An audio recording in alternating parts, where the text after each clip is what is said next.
Welcome to Hammer and Nails with Skip and Allison Bedell.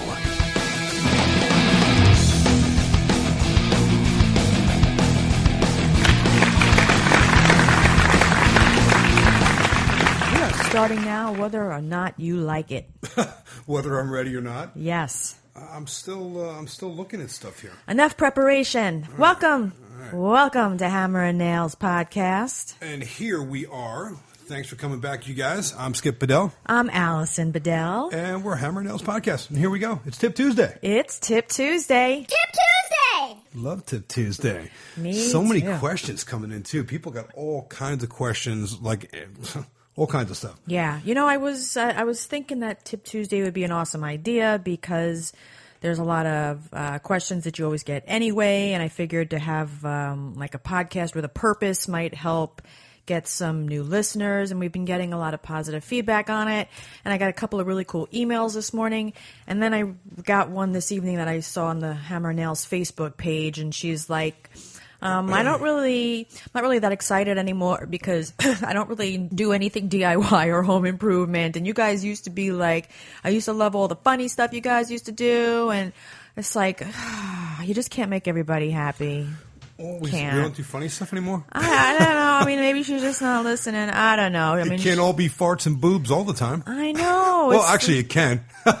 well, It is around here. I know, but you know, it's like, listen, lady, it's really hard to do this and to build a followership. Yeah, we It's- like to keep everybody happy, and I always get tons of questions from people all the time, and it's really hard to answer all of them on social media. I would be spending the whole day like writing back to people, and I just don't have the time to do it. Yeah, lady. So this is a cool opportunity, I think. To, people can tune in to to get their questions answered, and it's fun. Yeah, yeah. So, I want to and say, if you like to hear the other stuff, we do something totally different, usually on Fridays. Yeah. So check us out on Friday. yeah. I mean, Yeah. he gives a tip, but it's not Tip Tuesday. Tip Tuesday! Yeah, there you go. You get a tip So I wanted to every remind day of the week. Yes, I do. And the chef. I wanted to remind everybody that we See, that have was funny. See? hammerandnailspodcast.com, hammerandnailspodcast.com, hammerandnailspodcast.com. And our website is hammerandnailspodcast.com.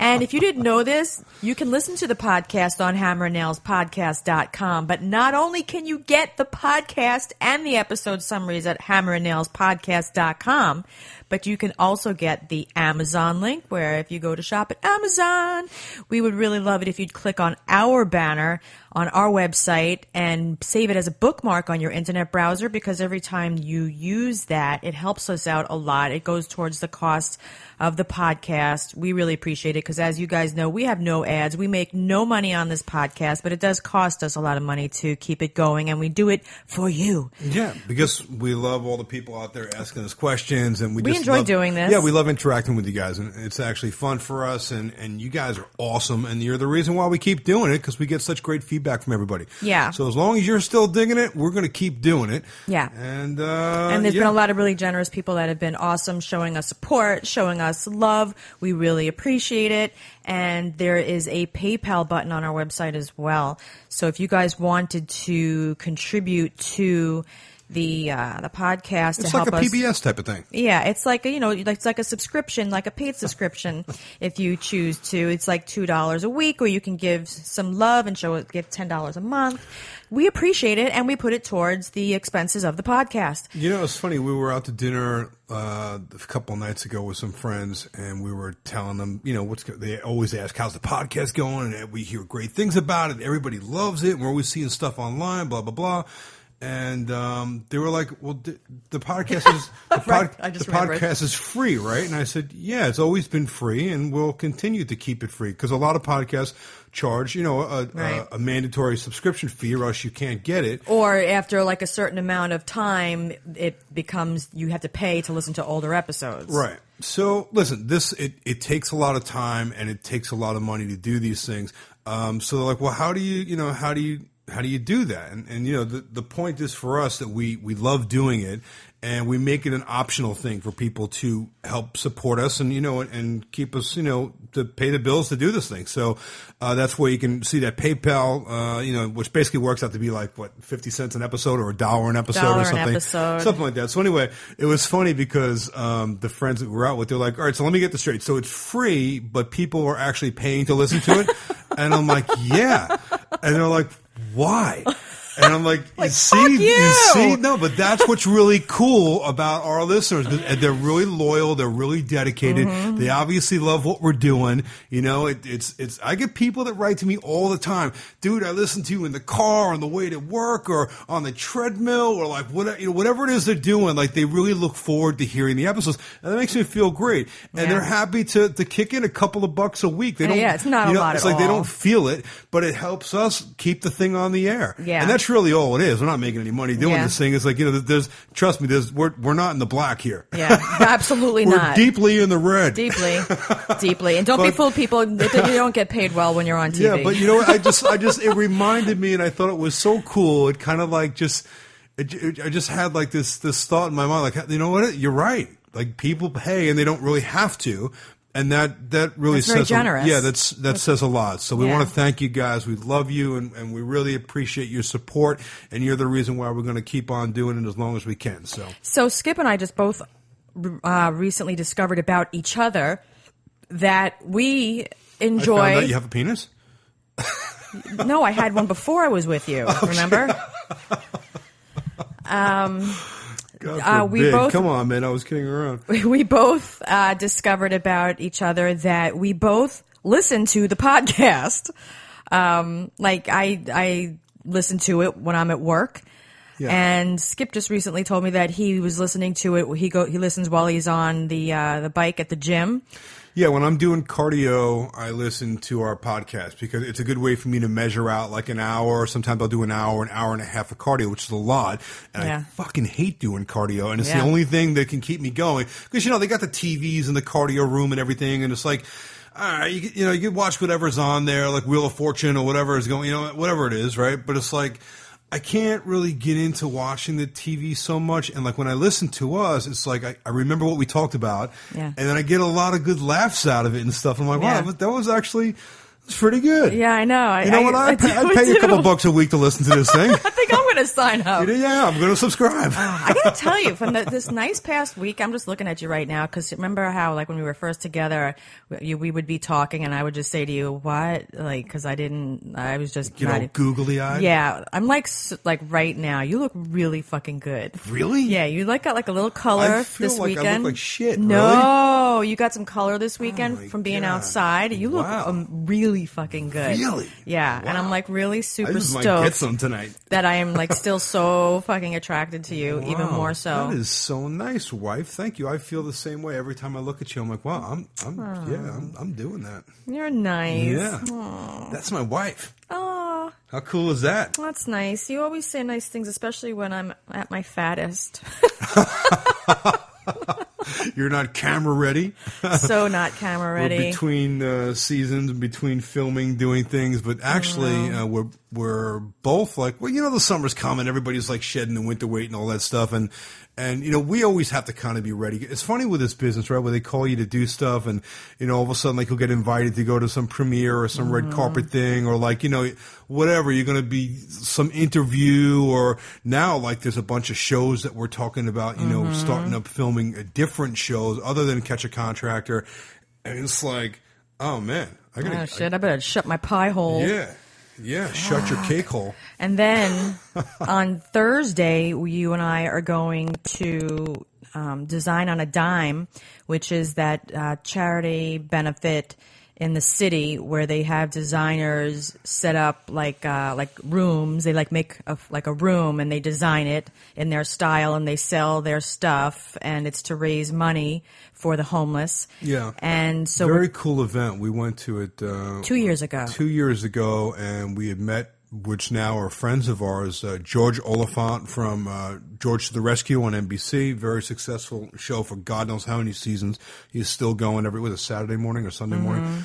Stephen Fanuca, who's the host of $1 Million Contractor. And he's also makes appearances on George to the Rescue. Right. And Tyler Whistler. Tyler Whistler, who is just awesome. We love him. And he actually joined us up in Toronto for that magazine cover shoot that we did for Haas Magazine. He also interviewed us for like the little video clips. It's on our website, at the racetrack, actually. yeah. The interview's on our website as well. Oh, at the go-kart racetrack. Yeah. And you should definitely go on the website, either skipbedell.com or AllisonBedell.com. You can find all the information the same. But we got some really cool stuff on there. You know, every time I go on that thing, I'm like, wow, you guys have been hard at work. You and our internet girl, Amanda, who's just amazing. She's created this awesome site. And if you guys, not like, you have free time to do anything more than listen to us for like 3 hours a week. But if you do get a chance to go onto the website, check out some of the videos and like pictures, and you can see my recipes. Oh my God.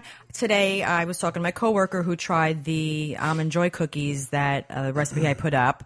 She was like in disbelief how fucking delicious they are. They're really good, and there's no butter. There's no there's no nothing fattening. Like there's no wheat in them. No It's wheat, just, no gluten, no butter, no sugar.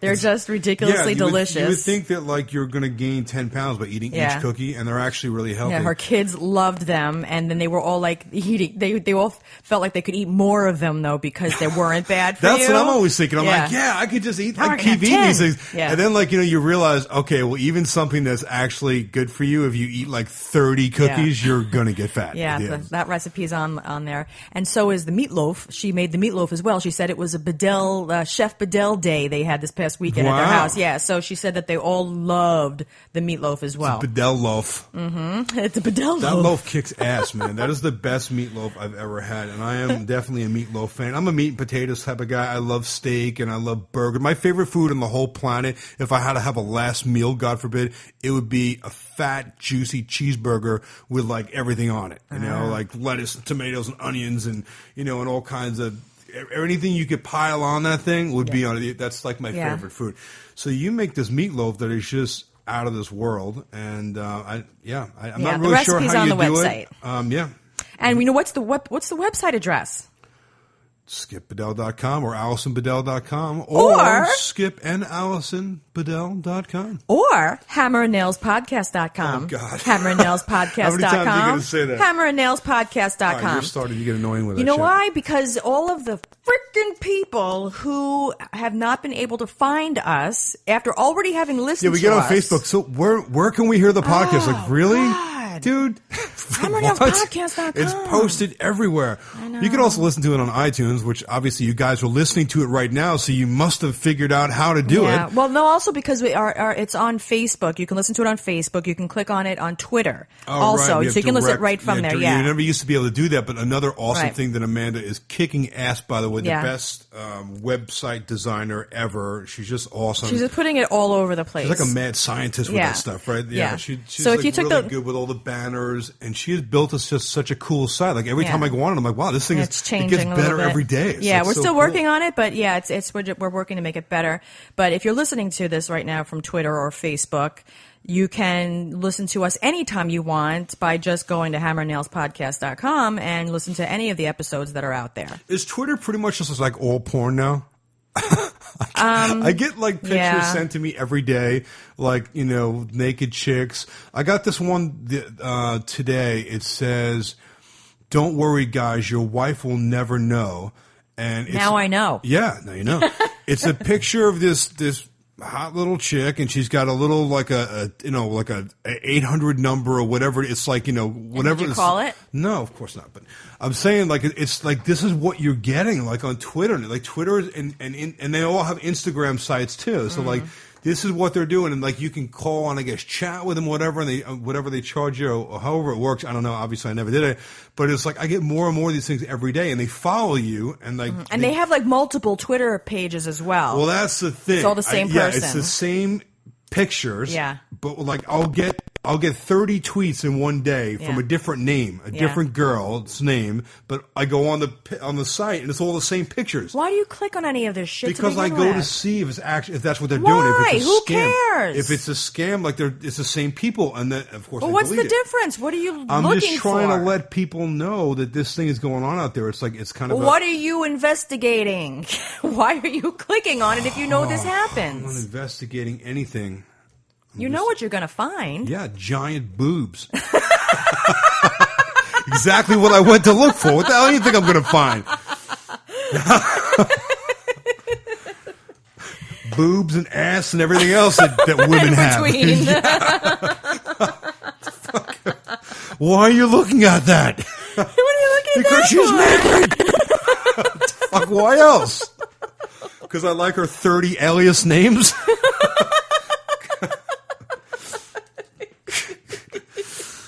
You suck, husband.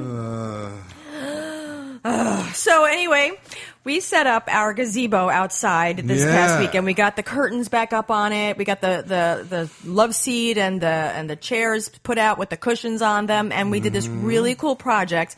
We had this when we first moved into our house. They had what is it called? A light fixture chandelier thing above the dining table area. It was a chandelier. Chandelier, yeah.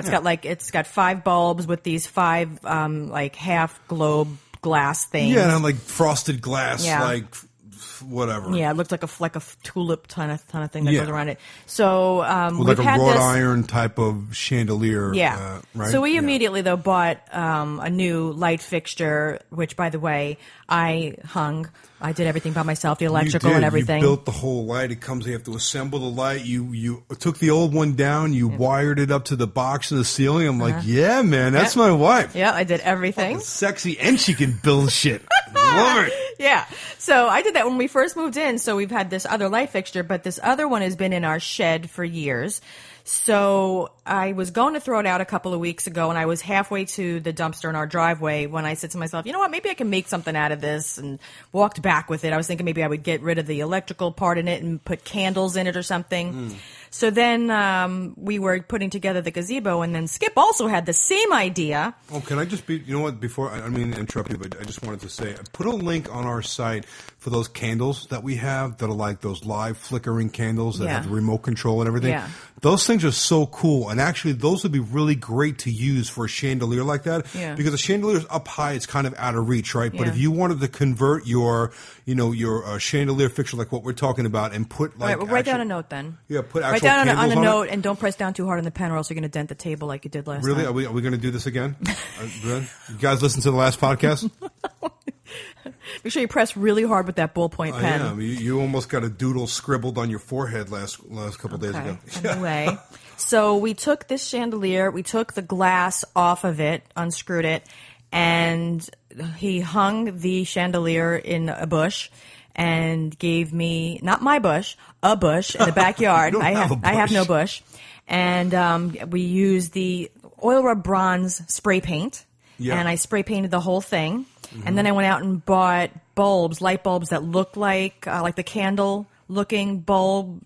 It's got like a little point on it. It looks like Yeah, it's like a chandelier bulb. right, like a candle kind. It looks like a candle tip. Yeah. Bulb.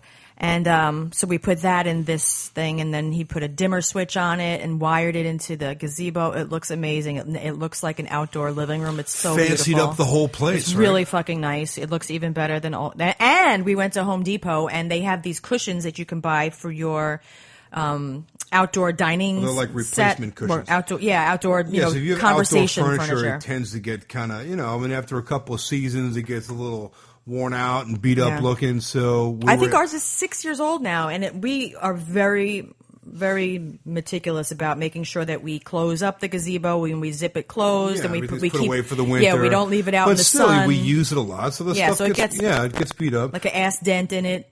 Not to mention the damn stray cat that's running around our neighborhood.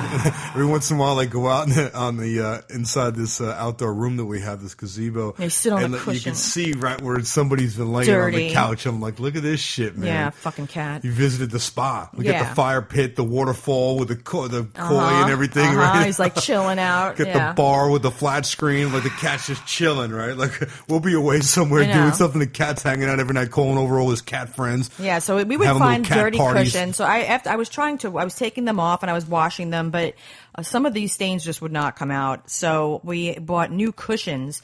And they look amazing, and like we got them at Home Depot. They were a really good price because usually those cushions They're are so Hampton expensive. Bay Yeah, makes them. Yeah. So they actually have a really nice selection of styles and colors and stuff, and they're like, and they fit like standard size chairs and couches. So yeah, they had like cool. they were between $30 and $60 depending on the ones that you chose, the size, the style, the color.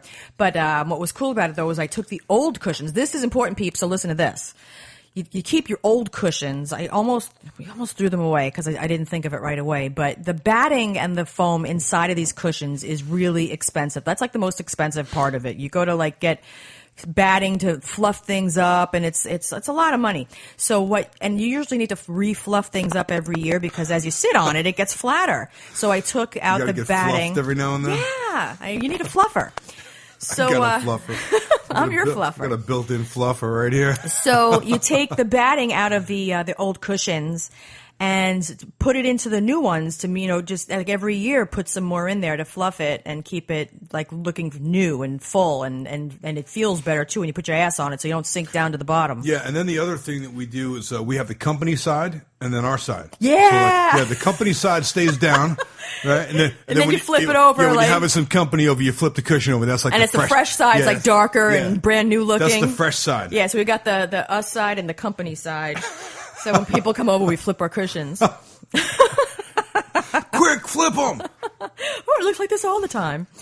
Yeah, so that's what we did outside, and that was very exciting, and That was a very exciting weekend. yeah, it was very exciting. Well, no, because it's nice out now. Change so we the can, couch cushions on the gazebo. Well, no, it was exciting in that the weather's finally nice enough that we can sit out there and enjoy it and That's barbecue. the best part of the whole thing. We actually had a really nice weekend that you can get out there and do some stuff. About time, right? The longest winter ever. Yeah, and also we're getting. No, but this isn't really exciting. We're getting our roof done next week, but after, like a week or two after that, we're getting solar panels. Yep. So people, I don't know if you guys. I'm going to be busy. There's a lot going on, and we're going to film everything too. We're filming when I rip this roof, and we'll be re-roofing it with some Owens Corning. Actually, some really cool, high-quality shingles. I'm going to.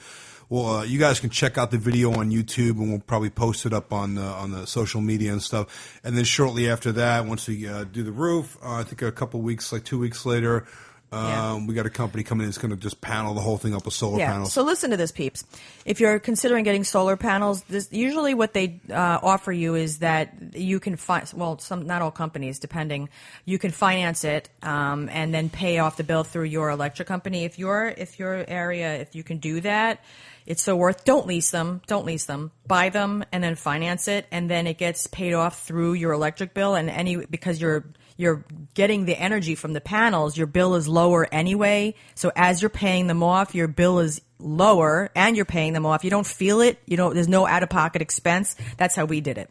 So if you guys haven't done any research on that, you can have solar panels, lower your electric bill, and not have to really pay for them out of pocket, which is very fucking cool. Yeah, it takes a few years. I think I was like a 12-year payoff, but after that, you own all the equipment and then all of the savings that's generated from the panels, then you start to get that. In the beginning, most of that savings, the reduction in energy costs goes to paying back the equipment. Right. But after that stuff is paid off, then you're getting either a negative electric bill or a very small electric bill, which I'm trying to get off the grid as much as we can. I don't want to be relying on anyone. If I can figure out a way to do some well and water purification set up here. I'm getting ready for the zombie apocalypse. Me too. I started the gardening. Will be ready. Yeah, I did some seeds tonight. My indoor seeds starting upstairs. I just had Norman Reedus on the phone the other day, and we were kind of conversing on how some techniques and things that we can do. And he actually gave me some really good tips, which I will share with you guys at some point. Okay, good. Yeah, because you have to kill the zombies while I grow the food and take care of the house. You better be growing a lot of food because I get hungry. I know. And zombie killing, you burn a lot of calories. Yes, I know. Good. Yeah, keeps you in shape. I spoke to the pet psychic again this weekend. Yeah. She has the show on XM every Sunday night from 5 to 7 p.m. And the last 2 times I tried to get through, I got through, and I spoke to her for free because when I called her previously when Keela was sick, and then right after he passed away, it was very expensive to have a private reading. But I got her on the phone, and I spoke to her again, and I just wanted to say it was very fucking cool because the last 3 times that I spoke to her, she picked up on our neighbor who died, who lived across the street from us. He had a heart attack, and all 3 times, separate conversations, didn't know it was the same person she spoke to before. She said to me, who is the man that had a heart problem and trouble breathing right before he died, and that he liked hunting, and that was our neighbor Jack across the street. So I'm just saying, peeps, there's spiritual stuff going on. I've got evidence now. Wow. I've got evidence. So she knew all that stuff about him. She knew that stuff about him, and then we were talking about the pets and all that kind of fun stuff. That is pretty cool. Yeah. And you should tell everybody her name.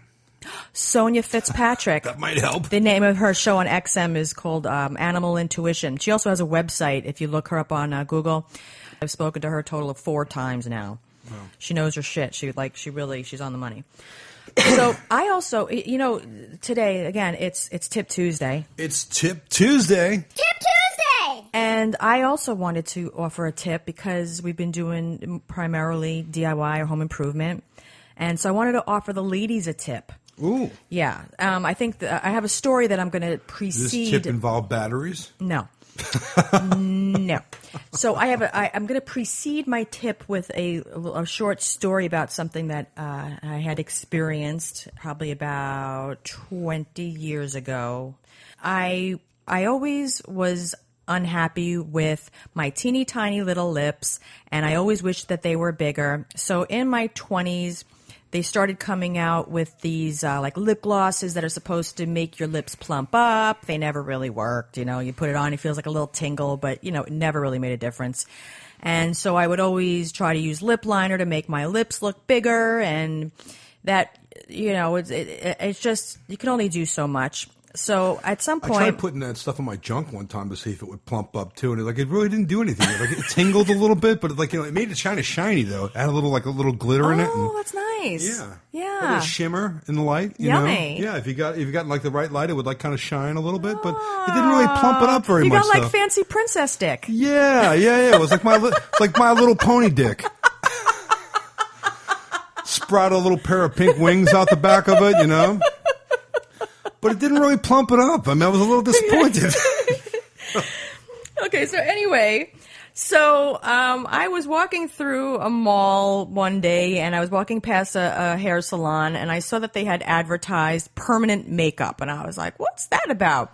And it's tattooing on your face, but it's like makeup. People get it done for their eyeliner and sometimes eyebrows, and I had the great idea to do my lips. I was going to get my lip liner done.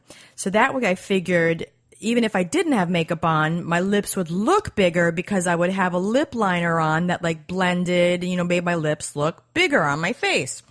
So I made a consultation appointment with the makeup artist who did it, and she was going to put liner on my face, just like regular liner, so I could see what I was going to look like when she did it. Now, I always had a particular style of putting on my lip liner, the way I used to do it, and she did it differently in such a way that I was like, wow, she's great. This looks awesome. I was really excited that she put it on so good, and I was so happy.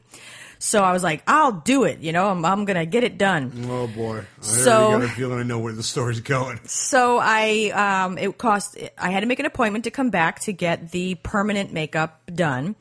And it was costing $500. And I needed to stop at my dentist office before I went there to get Novocaine so it would numb my face, because it's literally tattooing on your face.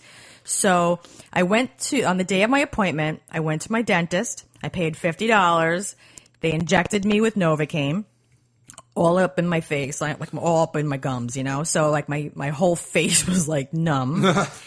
Then I had to race, because it was not close to where my dentist office was. I had to drive to get to this place before my face started to, the tingle, like I needed it to still be in effect. I had to get to this place. So I get there and I tell her before she starts, I wanted her to put the liner on me again like she did the last time, just so that she, we can both agree where it was going to be. Girl? Yeah, of course. Okay. Yeah, so I said, because, like when you're looking up really close at something and then you pull back and you look far away, it looks different, Yeah, but already I'm finding a problem with this because, like, you and I have a lot of tattoos, and, like, when we go to get tattooed, they stencil it on you first, and you Right. can actually see what it's going to look like, and then they tattoo over that stencil, so that's actually their... Right. It's like they're going right on that stencil, Right. So, which sounds like a great idea to get the lip liner Right. put on first, Right. and then she's going to go over that with the Right. tattoo. Right. So this Well, was yeah. No. So what happened? Don't you fucking give away my story if I'm you not already know gonna it, give because it you away. always give away the end of the story. It's like you can't. I'm already you can't like, wait. No, I'm getting stressed out. I know. Listen to this. 'Cause I don't know if you remember the details of this, but Tattoo anyway. on your face. Yes. So I told her I wanted her to put it on my face because I wanted to be sure, that she was sure where she was going to do it since it's permanent. Right. So she said that she had a surgical marker that she had that she said she uses for that. So she took this surgical marker and drew the line on my face again, but this marker was like a dark purple. If you guys have ever had surgery, that's what it looks like when they start to draw on you before they give you an incision somewhere. Right. So she put on the line and it looked good. And then she asked me what color did I want the liner to be when she tattooed it on. And I said I wanted like a natural, like a brownish reddish combination, kind of like, like a natural earth tone. So she mixed together this ink and it was like brownish, natural looking, I was always into like the natural colors, the earth tones, as opposed to like colors and shit. So she mixed it up. It looked great. And then she started a tattoo. And it was a lot of, like across my lips. And she was like saying, it's not taking. It's really like, she was like telling me like how it wasn't taking. It was really weird. Like it was like a new experience she was having on my face. That's not what you want to hear when you get a tattoo on your face. Oh, this is not good. Yeah, it's not working. So we got a problem. So she finally like got like done and gave me a mirror and showed me, and I noticed like the top lip, like by the edges, she like curved in at the corners as opposed to like straight line out to the corners. You know what I mean? It was like cutting my mouth like short. You know what I mean? Like it didn't go out to the very corner of my mouth. So I was like, why is it like that? Like, make it go out, like a line. So then she did it again, like, and she went over and she made the lines go out. So now I had like two lines, like one that went in, curved in at the corner of my mouth, and one that went out at the corner of my mouth. God. Okay. So, and plus, girls do. Now think about also what it must be like having somebody like drill your lips. You know that they're very sensitive, they're blood filled because it's, very thin skin. So now, by the time she gets done, I've got this line around my mouth that is swelling profusely. Your lips are like chopped meat. Yes. So I get home when she's done with this thing, and I look in the mirror, and I was like suicidal because I looked like a fucking clown. My lips were huge and swollen and red, and I had this like line, this like dark line that was also like, from her drilling it all around my mouth. So I was like, oh my God. Like Lisa Rinna, huge, or like Big Ange huge? Big Ange. Wow. Yeah. They were fucking swollen. Yeah. Yeah. So I was like kind of like suicidal, like looking in the mirror, like when you see your face like that, you like kind of think like, oh my God, I can't be seen in public, So I was like really mortified. And as the days went on and the swelling went down, I noticed that I could pick some of it off. Like when you get a tattoo and before it finishes healing, they tell you don't scratch it, don't pick at it. Well, if you do, it'll come off. So I was able to get that little part off that she had done wrong, in the corners. So I picked that part off and I was like relieved. And then as the rest of it started to heal, I noticed that the line wasn't getting lighter. It was dark. And what had happened was that the only color that took was not the ink from the tattoo, it was the ink from the surgical marker.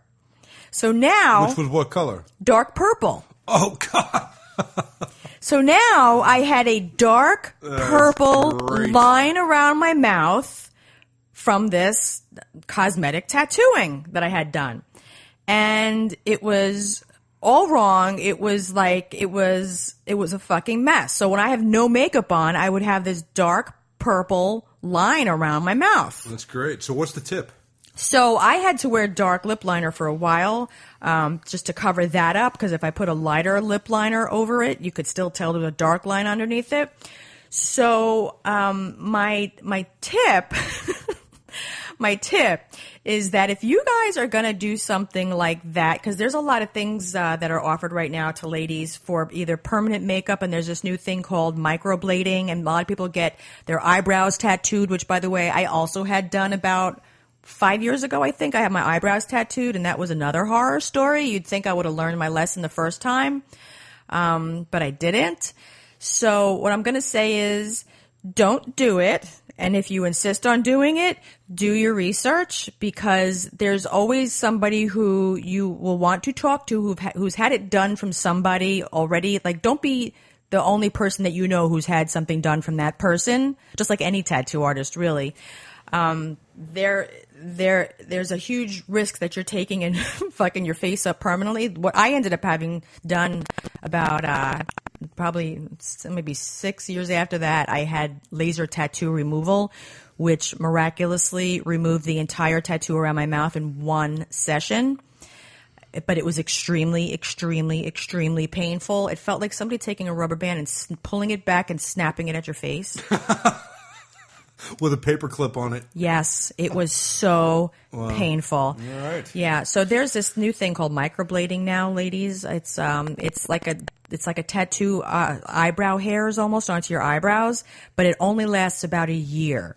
So if you're into having something done for your eyebrows, I would look into microblading, but look into the person that you're having done as well, because permanent makeup can really be a bitch. That's my tip for the ladies. Okay.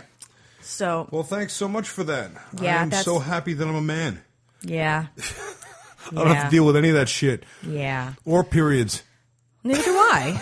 Oh, God. I don't got no stinking period. You girls go through some crazy stuff, man. Yeah. Oh, God. So that was my lady tip. So now we can go to some of the DIY home improvement tips. All right, because it's Tip Tuesday. Tip Tuesday. Tip Tuesday! When helping people with their homes, they call Skip Bedell. You want to avoid a headache and save money, he's the man to talk to. Skip Bedell.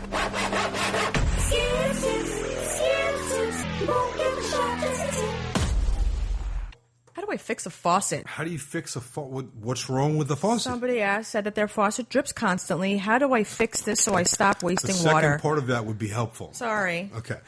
All right, so they have a leaking faucet, right? That's continuously dripping. Yeah. Okay. So every faucet will have a valve inside of it that basically when you turn it on, it allows water to come through and mix either with the hot or the cold. And that mixing valve inside will have a cartridge in it. And what the cartridge is basically like a series of rubber O-rings that when you turn that handle, it allows water to go past it. And you can remove that cartridge because what happens over time is that they tend to get dried out and all the seals inside of it and the rubber portions that hold the water back when the faucet's in the off position will start to crack and they shrink and get all out of shape and they'll let water sneak past it. And then even when the faucet's in the off position, it's still going to drip. So what you can do on the top of the handle where Turn the water off underneath? Well, yeah, of course you have to turn the water off underneath. No, you can't assume that people know that. All right, so let's do 101 version. Underneath your sink or wherever the sauce is, where the faucet is, make sure that you turn the water off. Obviously, I thought Lefty loosey, tighty righty. Yeah, turn the water off because you're going to be removing the cartridge, and once you do that, if the water was still on, there'd be no way to hold it back, and you would have a geyser that would hit the ceiling and bounce off the wall and flood out your entire place. Okay, so once the water's turned off, on top of the handle, you will usually see a screw. If you don't see it, it's there. It's just hidden underneath like a little decorative cap. If you look closely at the faucet, you'll find something that you can, like a little cap that you can pry off, with a sharp edge or a screwdriver carefully. I like to use like a really fine screwdriver and cover it with a rag. This way it's not going to mar up the finish on the metal. And you can slip that underneath the cap and you'll kind of delicately pry that up. And underneath that will be the screw that holds the handle onto your faucet. Typically Phillips head screw. Take that screw out. Does it have to be like when you do that? Does the handle have to be in like the on or off position? Does it matter? Once the water is off, there's no more water going to come out of it, even if it's on or off. So it doesn't make a difference. So you're going to take off that screw, and now you should be able to lift the handle right off of the shaft. There'll be typically a brass shaft inside that'll have like little notches on it, like a spline that holds the handle in place, like little teeth that line up. Once you lift that handle off, that brass shaft that's coming out of it, you can take a pair of pliers and put it on that. And again, I like to use the rag because brass is very soft. You don't want to damage that because when you go to put your handle back on it, those teeth will be, if they're damaged, they won't line up or they'll be stripped and it won't work properly. So try not to damage it when you're taking it out. You're going to grab onto that with a pair of pliers and pull straight out, pull straight up. And that whole section, the center guts of that, basically the whole cartridge is going to come right out of there. And it's going to look like the brass shaft, usually with a white plastic, kind of like a cylinder that'll have little rubber washers and O-rings and things like that attached in there. And that whole sleeve, you slide it right out. You can take it down to your hardware store or any place that sells plumbing fixtures. And they will usually have a replacement part for that, especially if it's a major name brand like Moen or Delta or Kohler. Usually you can find a replacement for that cartridge. You may have to special order it, but typically you'll be able to find it. Once you get the new one, take it back, put it right back in just the way you took it out. Press it into the hole, press it all the way down so it's seated completely in there. Put your handle back on, tighten up your screw. You can go underneath and turn the water pressure back on, and you should be able to get water when you turn it on. And, of course, when you turn it off, it should stop dripping. That should definitely solve your problem. It's a very common thing, and it happens on everyone's, shower controls, faucets for the sink. Wherever there's a valve that's going to be holding back water pressure when you're in the off position, eventually it's going to get worn out, and all the seals in there are going to get... That's what happened in our basement with our water main, right? Yeah, well, actually, that whole valve just, that thing was probably 50 years old, and it just, deteriorated, and we shut it off when we were doing the work here in the kitchen because we had to shut down the main to do, we disconnected a lot of the plumbing and went to turn it back on, and turning it back on, the shaft actually broke inside of the valve housing, and water just blasted out of that. Now, this is the water main. This is like, in the basement, or you would have a water main in your garage or your basement. That's pressure from the source, from the street. Yeah. So if that valve breaks in your house, you better get your ass out to the street real quick, and hopefully you have the tool, which most homeowners don't have. No. I happen to have one. It's a special tool. It's a long wrench, basically. It's about 3 feet long that reaches down into the hole on your front lawn where the water cap. And the reason why they make that is so people cannot turn the water on and off themselves. You have to call the utility company. So if they shut your water off, you can't get in there and turn it back on again, right? So they don't want you messing with that main out in the street. But out there where your water meter is, usually in ours here, they're underground. And you lift off that cover, and it says right on it, Department of Water. You lift up that cover, and it's basically a hole about 4 feet deep down into the ground. And the valve and the whole meter and everything is way down, 3 or 4 feet down in the ground. You can see it's a metal valve inside of kind of like a cylinder. Yeah. But it's way too long for you to reach down there and get to it. So you have to have this special long tool that looks like a T. You have a special long tool. I do. I have a special long and extra thick tool that works very well when especially when things are leaky. It does a real good job in plugging up the leak. Yeah, sometimes awesome. Making the leak worse. Yeah. A lot worse. All right, there's my tip. Okay. Change your cartridge. Yes. What do you got? What's next? Okay. I know you've answered this question before, so I'm going to leave it up to you if you maybe want to just give an abbreviated version of it. All right. Jimmy Walsh asked about, for people looking to remodel, how to tell what walls you can tear down, which are load-bearing. Okay, so I'm going to give you, you're right, the short version. There's a couple different ways to tell this, but the easiest way, basically, and it doesn't always work out this way because some houses are framed differently, but the vast majority of houses are framed like this. So if you can locate which way your ceiling or floor joists are running, okay, and you have a stud finder, or if you can get down in your basement, or you can get up in the attic, and you can see which direction your floor and ceiling, and typically they're always going to be running in the same direction. Your load-bearing walls are going to be running in the opposite direction because they're going to cross across those joists and they're going to span that weight. So if you go down in your basement, if you have a basement, you will see a main beam that runs usually from one side of the basement to the other that's typically held up on lolly columns like steel supports or possibly blocks or concrete piers.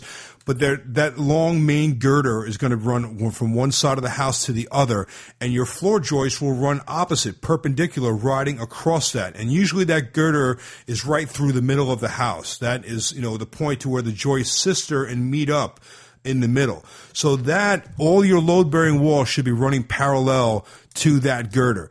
So, and if you have, let's say, like a center hall colonial and a lot of other different types of home styles, typically the load-bearing walls are going to sit on top of that girder and follow straight up through to the roof. So there'll be a main wall that'll divide, the center of the house through a hallway or through your living room, whatever it may be, and that's going to be the same upstairs. And they're all going to be resting right down on top of that girder and ultimately supported right down to the basement, the lowest point in the house. So that would be one way to do it. The other way is if you can look up from the outside of your house from the street and you see your roof, look at the house from left to right and follow the ridge from left to right.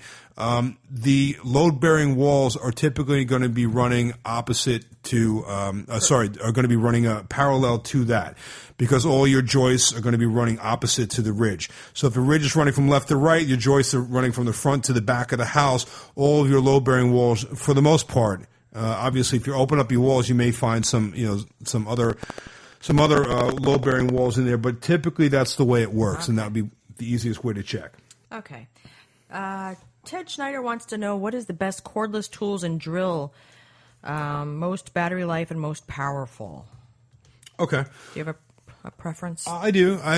Me personally, I have a lot of DeWalt and I have a lot of Milwaukee as well. Milwaukee also make great tools. They have the new M18 series, which is an 18-volt lithium battery that has a super life to it. A lot of power. Those tools are made really well. They're durable.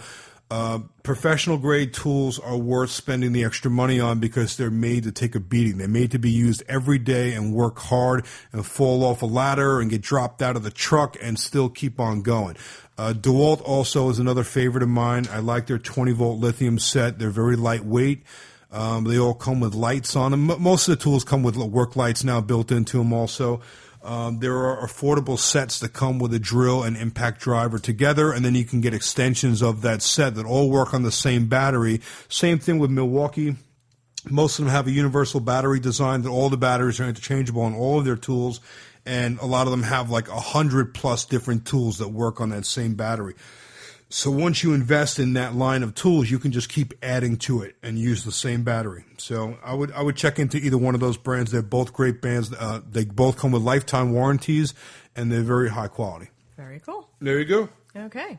So in fact, we are going to the Milwaukee Tool Symposium. Yeah. And when is it? It's in August? Jesus. I don't know. Is it June? It's in June. It's in June. Oh, awesome. It's even sooner. Yeah. That's going to be great. So we got this invitation, and it's basically for media people, like people that are, that host TV shows, and a lot of DIY hosts and HGTV people will be there. And of course, they sent us an invite. Kayleen actually put in the recommendation for us because she's going to be there. Kayleen McCabe. She's another tool freak like I am, and she goes to this thing every year. And it's basically, they have this 3-day outing, and what they do is they take you to the Milwaukee plant, the factory where they build all of their tools in Milwaukee, and you can see all of the newest tools, the latest designs that are coming out with this year before they're on the shelves in the stores. So we'll get to pretty much test drive every one of their tools, and they got some really cool stuff coming out this year. Yeah. A lot they have heated jackets. They have everything. Milwaukee makes a really good quality product. So I'm super excited to go to this thing because it's really just going to be a bunch of tool nuts getting like the first class tour. For 3 days, we're going to get to test drive this stuff to see how they're made, go through the factory, meet all the CEOs of the company, and basically just like nerd out on like tools. Yeah, it's going to be awesome. Yeah, and they're gonna have Very like a nice dinner on the first night. And it's going to be great. It's very nice. Yeah, I think it's a very limited invitation list to this thing as well. So we haven't done anything like this before, and they're really very generous there. They sent us this whole great email, and they're like, "Listen, we can't wait to have you guys here. You're going to love it.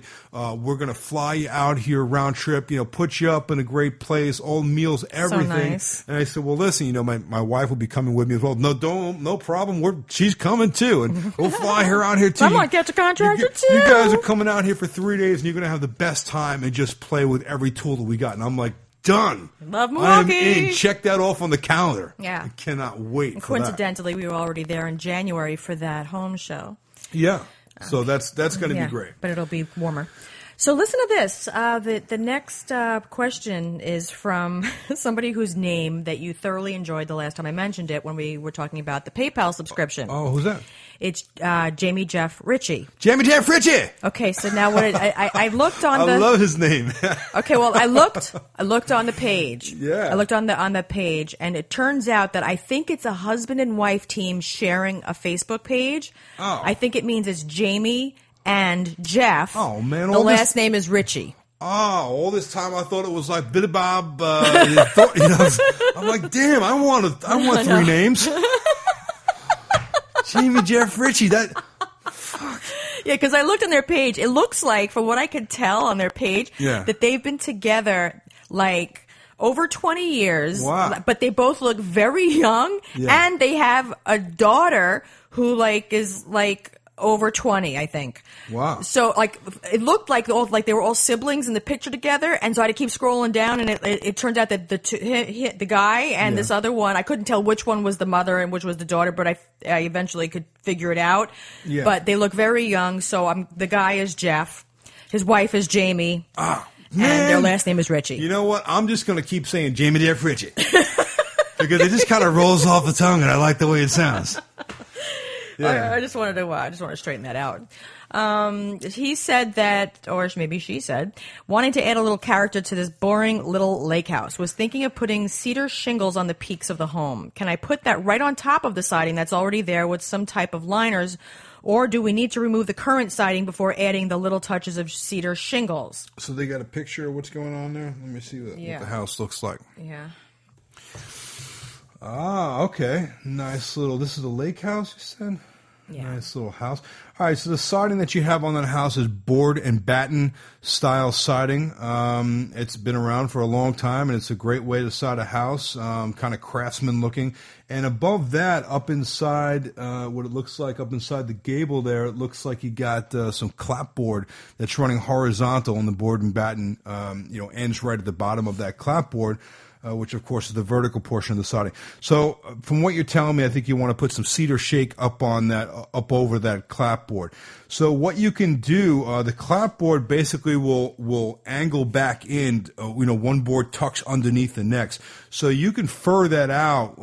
It's probably going to be about a ½ inch to 5/8 difference between each one of those boards. You can fur that out. What does that mean, fur that out? It means using thin strips of wood. Like in this case, the siding, here, look at the picture. See, the siding's running horizontal. Yes. And each board sits over the other board like that, Yes. going all the way up the siding, right? It creates a shingle effect. Right. So if you put shingles over that, you're going to have a low spot here, right? So you would fill in that low spot with a kind of like a shim. It's okay. You're going to fur it out. So you can take. Well, how would strips anybody know what the fuck that means? All right, well, now you know.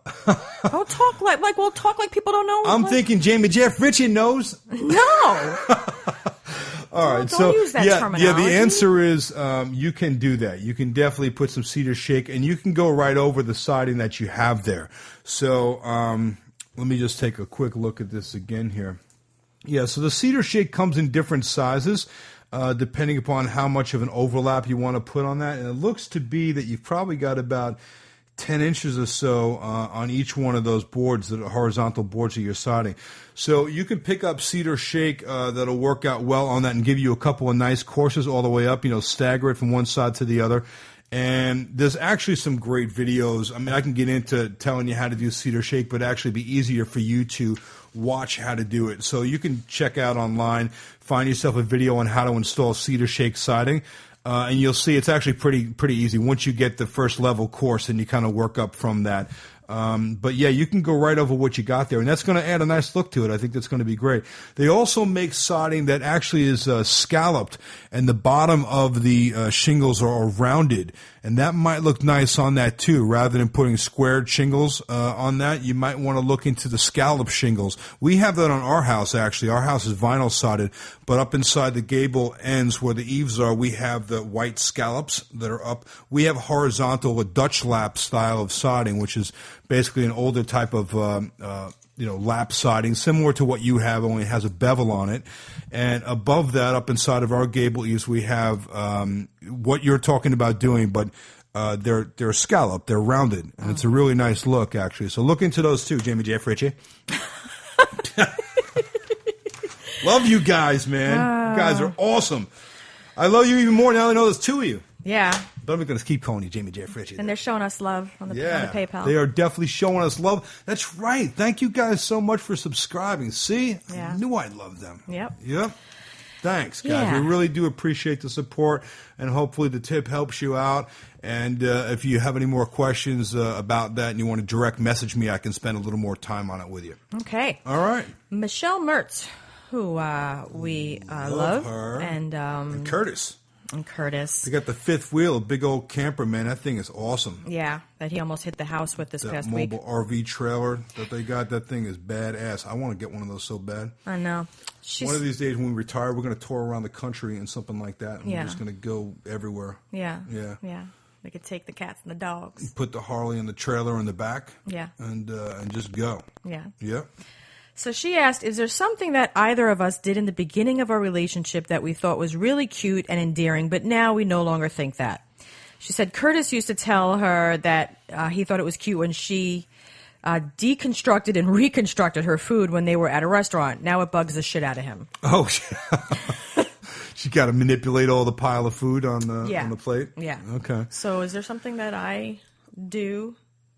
Well, I was always really in awe how the sounds that come out of you when you burp. I really don't know. I was going to say the same thing about your farts. I know. I figured you were. Yeah, probably like you thought it was funny and you couldn't believe even what came out of me, and now it's like, oh my quantity. God. It's like, stop it. Yeah. Well, listen, I was kind of amazed, and now now you're disgusted. No, I'm not really disgusted. I'm like, you're so sick of the smell of hot dogs. Yeah, that's what it is. Yes, yeah. It's like it smells like hot dogs, man. I can always tell like when you burped when you're in the room, because if you can't hear it, it's like blah. I'm like, is there like some lumberjack walking through the house? I'm waiting for like the brawny guy from like the brawny commercial. I'm looking for the deflated balloon that's flying through the house. Yeah, that's right. Well, you'll know when I do it because I just say smell it. Mm-hmm. Yeah.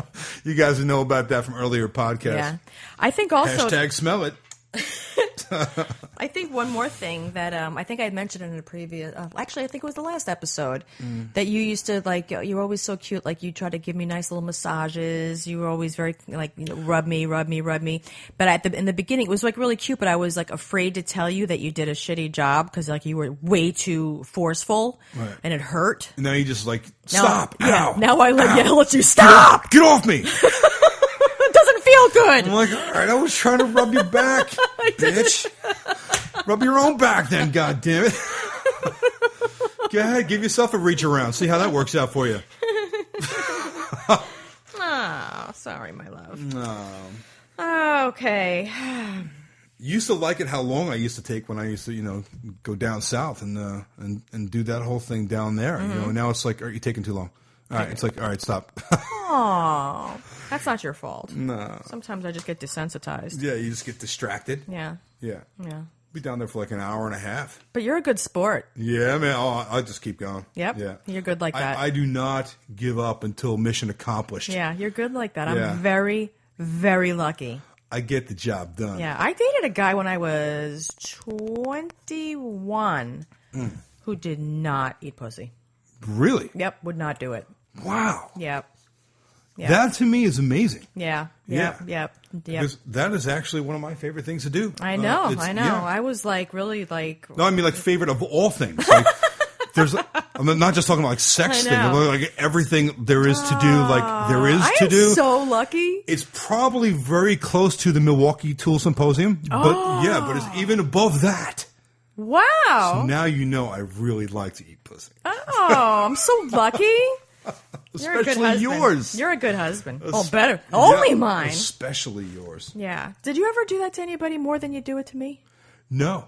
Absolutely no. Not at all. Because, I feel like I have standards to match up to because of, your prior relationship before me. No. Yeah. Well, you girls, like, We're together over 6 years now. I think you're like way past that. But I'm just saying, when we first met, I was like, all right, well, she was with a woman. And, like, obviously that's a big part of the whole activity there. So I'm thinking, like, I got to get on my A game, man. I need to, like, tune up. I need to make sure my game is good. So I put a lot of extra effort into that. And along with some instruction from you, I have to say you did give me some pointers, some tips I was not aware of. Yeah. Actually a lot of things that I was not aware of. Yeah. And now, from what you tell me, I am much better than ever because I listened to your instructions from a professional. Yes. And I have to say, I'm proud that I get the job done each and every time. Yes. Yeah. Yeah, me too. Without fail. Yeah. Yeah, very, very rarely does that not work out. Ah. So, lucky you. Yeah, seriously, lucky me. Yeah, good lucky husband. me too. Ah, good husband. Yeah, you got the best seat in the house. On your face. On my face. Okay. Do we have any more tips? Or are we just going to talk about sex? Okay. How do I repair cracks in a chimney? The concrete on the top of my chimney is cracked. What kind of concrete do I use? The chimney is made out of concrete and rock. Should it be coated with a waterproof sealant? Okay. So on the top of your chimney is called the crown. And basically the purpose of the crown is that when any water from rain or snow or anything gets around the top of that chimney, it does not run down the center of the chimney and get in between all the brick joints and everything else. Because what will happen, especially if you're living in an area that gets a big swing in temperature, if you get freezing temperatures where you are, that if the water does get down between your brick joints, when it freezes, it will expand, and each and every winter, it will open up the joints of your bricks more and more, and it's just a problem that will continuously get worse until it starts to crumble apart your chimney, and then it caves in on your house and kills you in your sleep. So that's never a good thing to happen. Yeah, check out online. You'll watch some videos about chimney collapses. It's not good. So it's important that you keep your chimney in good shape, and that's inside and out. And of course, you want to have it inspected every year and get the liner inspected. Make sure you don't have any creosote buildup because you wind up having a chimney fire, which is also a dangerous situation. But sticking to the point as far as the mortar, it's a brick mortar, which is basically like a Portland mortar. It's not concrete. It's a type of cement mortar that's used for setting bricks, usually specifically for setting stone, and you can get it mixed with sand or without sand. If it comes without the sand, then you have it mixed in your own sand, which is a little more work. I would get the type that comes pre-mixed.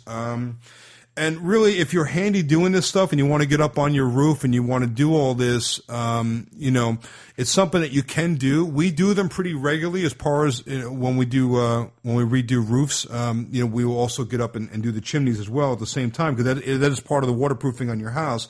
But it is a bit of a dangerous job too. You have to make sure that, I don't know if you're using a ladder or scaffolding, but it's something that not everybody wants to do. So if you hire someone to do it, typically that job is going to be anywhere from, $200 to $500, depending upon how much damage you have.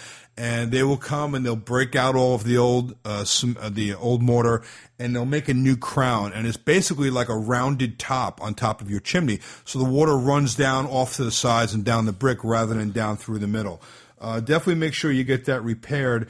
If you go online again, and the reason why I say this to people to go online is because sometimes the visual is better than just me explaining it to you. But it's called a crown, and look up crown repair, and it'll show you very easily how you can do it if you have the tools and the wherewithal, and if it's reachable. Sometimes chimneys are too high and you can't even get up there to really work safely without scaffolding. And at that case, at that point, it's just something like, just pay somebody else to do it. But if you do look into doing it, get yourself some good Portland mortar that comes pre-mixed with the sand, and make sure you do a nice job. Okay. How can I remove an old shower head that seems to be stuck with that whiter stuff that builds up over time? I've tried pliers, but it's too hard and stuck. Okay, the whiter stuff that's built up around your shower and inside the shower head is usually calcium and other mineral deposits that come from the water, and that's very typical, especially if you have city water. They treat the water with different additives like chlorine and all different calcium and different additives that over time will build up inside of your plumbing fixtures, especially inside of places that have like small outlets for the water, like inside your shower head.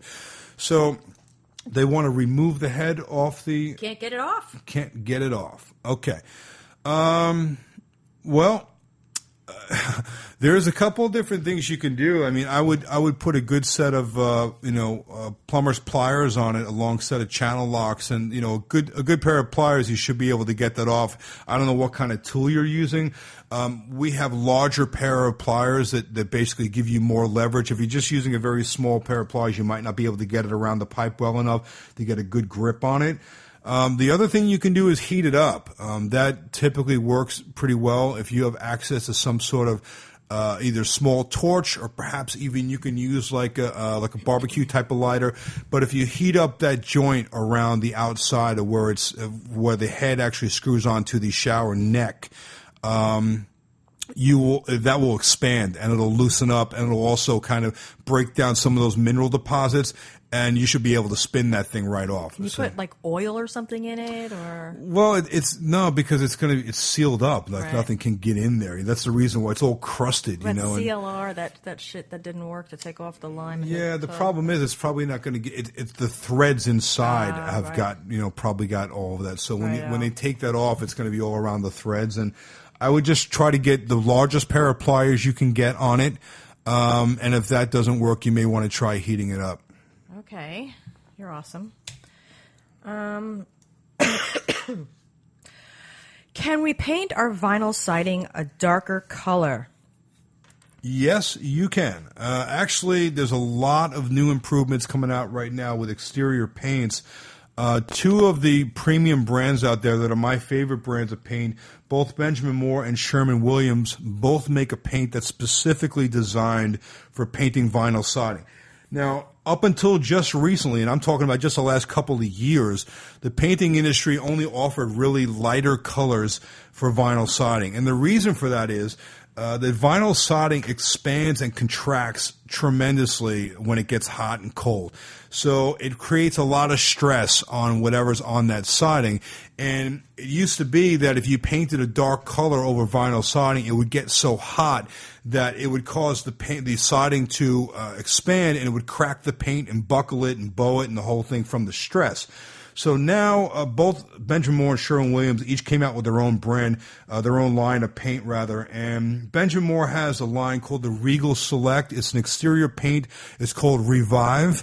And Revive is specifically designed for that. And they have new chemical additives in the paint, all these different polymers and different type of acrylic resins that go into this paint that allows it to be much more flexible, and whereby they can make darker colors and not, fall victim to all the stress that happens on vinyl siding. So you can get a whole spectrum of colors now for your vinyl siding, like from dark slate to grays to all sorts of dark colors that you could never have before. Sherwin-Williams also has another paint. I believe it's called Vinyl Safe. Look into each one of those brands, whichever you prefer. They're both premium brands. They're both probably priced around the same. You're going to spend a little bit more for that than you would for your other exterior paint because it has all these special additives. But it really opens up the possibilities that you can paint your vinyl siding and do any, really any color. when you're doing that, it's important that you clean that vinyl siding thoroughly. What happens with vinyl siding, it gets from the heat and from the sun, it gets kind of chalky and it gets kind of, like faded. And you want to get all that chalkiness off there, along with any bugs and bird droppings and anything that's sap from your trees. All that stuff you want to get off. So what you can do is go down to your home store, pick up some vinyl siding cleaning chemicals. They make stuff specifically designed to, you spray it on your house. Most of them come with like a container that goes right onto your garden hose, and so the hose actually pressurizes it, and you spray it up on the house. You let the stuff sit for a little while. You can also agitate it and scrub it with a long brush if you have that. And then you want to follow behind that with a power washer and power wash the whole house and get it really clean. If you have any grease spots or any sort of stains on it, try to get all that stuff off before you go in and paint the house. Let the house dry for a couple of days. Wait for a couple of good sunny days and let the house completely dry. And when you're painting the house, you don't want it to be too hot or too sunny. The best conditions to paint the vinyl siding house is going to be kind of more of like on a mild day, typically like a little overcast, but also that you're not going to have any rain within the next couple of days. Not in like a super hot day, because that's when the siding is going to be expanded the most. And then when it shrinks, you're going to have, some buckling. Yeah, so you don't want that. So you kind of want to have like a mild day, not too hot, not direct sunlight if you can have it. Overcast is the best. Put on one coat, let it dry thoroughly, and put on a second coat. Typical house, usually they're rated on per 1,000 square foot house. It's going to run probably about 6 to 8 gallons per 1,000 foot of house space. And it's going to run you probably about $300 or so. So, depending upon how much surface you have to paint. When you go to speak to the people, either at Benjamin Moore or Sherwin-Williams, that's the other nice part about those paints, because they each have their own stores. So you can speak to the paint professionals there, and they're going to ask you some questions. They'll be able to tell you how much paint you need. They'll set you up with the right stuff. Okay. All right. I got a couple of questions on Twitter for me. On the tweeter? Yep. Somebody who calls himself George Costanza said, how did you get a rack like that? That would be surgery, George. Yeah. $10,000 later, you can have a rack like that, too. I used to have big, gigantic natural boobies, and then I had a breast reduction in 1998. And then about 3 years ago, I had some groovy little cancer thing near my shoulder, clavicle, and it made my boobs lopsided. So I got some bags, and the weight of it brought the other one back down, and now they're level, and they also look kind of cute, too. Yay, boobies! Yep. That was the best investment we ever made, because I collect dividends on it every day. Yep. There you go. Yep, he loves his dividends. Oh, I do.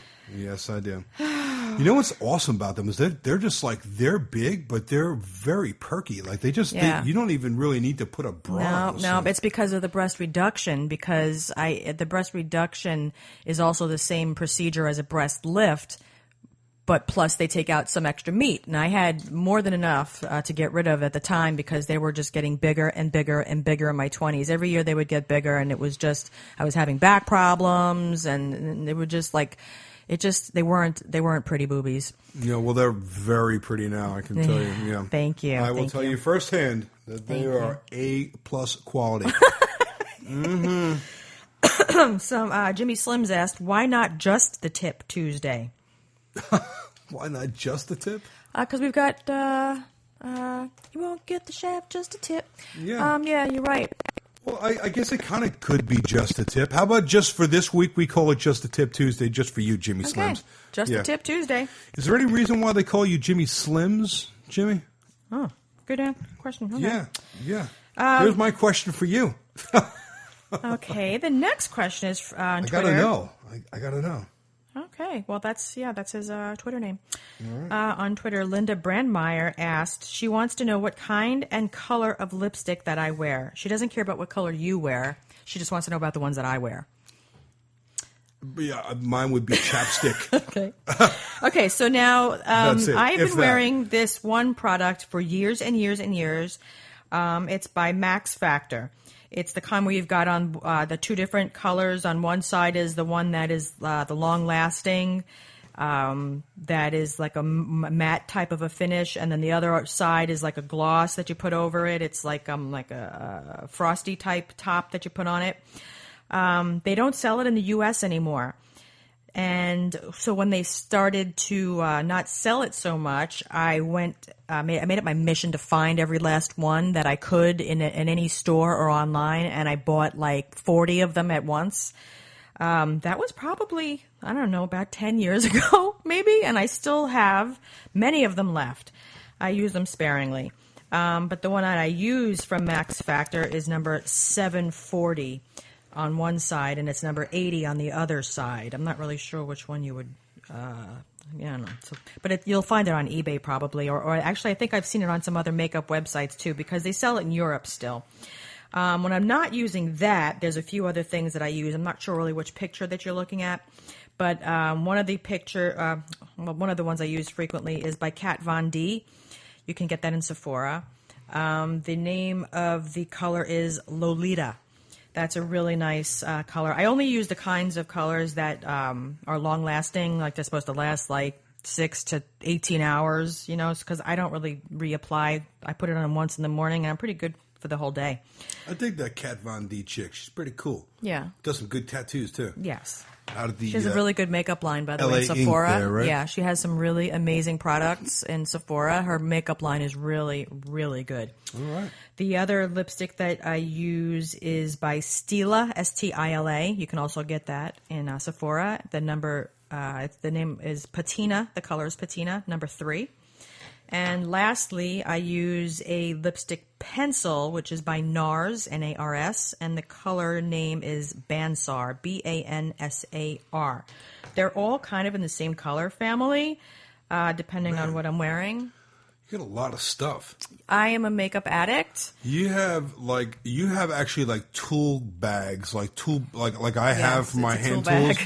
And I know this from filming Catch a Contractor for a few years that the makeup artists that work with us on the set and stuff, they all carry around kind of like a whole a kit, rolling toolkit. Yeah, it's a monster toolkit basically, for lack of a better description. And well, like that's what they do all day though. Like you have that like just for you. Yeah.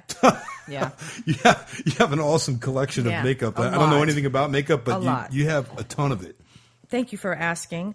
Also, I'm looking at my Twitter here. Just people, if you guys have a Twitter account and you don't follow me or Skip, if you could do that, we would really appreciate it. And you'll also get our messages for when we're looking for questions for the podcast. Yeah. Get on there. Give us your questions. We want to thank everybody for coming back each and every week. We love you guys. And we really appreciate all the support that you're giving us, especially all the people that are showing us support, showing us love. We really, really thank you guys. And we hope all the stuff that we're putting out there is entertaining and fun for you. And keep it coming, and we will do the same. Is that your conclusion? That's it. Oh. Yeah. Well, you have to let me know when you plan on closing out the show. You have to consult with me. Oh, because all right. I've got I might have more questions. I've got some announcements to make. You have more questions? I do. Oh, cool. All right. Well, give me another question. What else you got? That was a nice try, though, with your DJ closing. How can I repair scratches in laminate flooring? Okay, well, head on down to your home store, and they will have in the flooring department, usually, actually they sell it either in the flooring or in the paint department, you'll find laminate and other types of flooring repair kits that basically are made up of like a wax or a putty type of pencil. And they come in many different colors. You may want to bring a little piece of your flooring if you have any left over from when it was installed down to the store. That's easier than bringing back 5 or 6 different pencils to your floor and trying to match it. If you have a little piece of, a spare flooring, bring it to the store, and match up with the closest, one that they have there. And basically what they do, you wipe that into the scratch, you let it dry, and then you kind of take off the excess. They also, in that kit, many times will have like markers. They're kind of like a magic marker, really, and that you can fill in the scratch with that. So check it out. They're pretty inexpensive. You could probably buy the repair kit for like under $10. Cool. There you go. We're also we're both on Facebook, and we also have a Hammer and Nails Facebook page where you can also listen to all of the episodes. And if you go onto our website, you can also subscribe. There's a banner on our website where you can click to subscribe to the podcast. And every time a new episode comes out, you're going to get it delivered to your email. All right. So you don't even have to go and look for it every week. It's automatically just going to be sent to you. It doesn't matter if you have an Android or an iPhone or a laptop or a PC or anything. If you have email, you can listen to our podcast. Cool. Yeah, you don't have to look for it. You don't have to set a reminder on your phone. It'll come right to you. Nice. Yeah. So with that in mind, please also remember about the Amazon banner. Please remember that we have a PayPal subscription link if you guys feel so inclined to help support the podcast. We really appreciate that. And if you really want to support it, tell your friends about it. Tell your friends to check us out and give us a listen, and hopefully you'll get them to like it too. Put a little share out there on Facebook or Twitter. You know what? We really appreciate, because that's really how we grow our numbers, is just from people, word of mouth. We're not doing any promotion or advertising, and our numbers are actually growing by leaps and bounds. I think we're up to like 11 listeners now. I know. We're good. We're good. Also, I'm very excited to. Before I say what I'm excited about, it's more than 11. don't forget, if you guys have iTunes, if you guys would do us the huge solid of giving us a 5-star review and maybe even like write a little blurb if you guys have a minute. And if you see a positive review on iTunes, click the little thing, like the thumbs up thing that says, was this review helpful? Say yes to the ones that are good reviews, because it puts those up at the top. That helps us out a lot too. We really appreciate if you guys do that. Yeah, and if you got nothing nice to say, don't say anything at all. Shut the fuck up and don't say anything. What I was going to say is, what I'm also really excited about is the next episode. We were going to have them here last week, but Skip and I were both getting sick on the same day, so we rescheduled it for tomorrow. But we're going to be recording with our friend Paul Mahas and Jeff Allague. They have their band New Life Crisis, and we're going to be interviewing them. They're going to be playing a little acoustic. They have that hit song Daylight, which I shook my ass off to in the early 2000s. Great song, and these guys are super talented too. I mean, they unbelievable. We love their live shows. They're so good. I think they're going to bring along the acoustics and maybe give us a little music action, right? Yeah. So that'll be great. Yeah. And they're actually really very funny, entertaining, just good people. Jeff has a great sense of humor. You guys are going to dig it. So. Yeah, so we're really excited about that. We hope you guys like that and get to listen to some music too. To that, we have actually a whole lineup of guests that we're going to start peppering into the podcast. Some very interesting people that you guys hopefully will really enjoy. And we're looking forward to bringing you those interviews. That's going to happen over the next couple of weeks. So. Yeah. So thank you so much for listening. Please remember, tell a friend, share it with a friend, put it on your Facebook, give us a review. And we really appreciate you guys coming back. Thank you so much. We'll catch you next time. Bye-bye. Bye.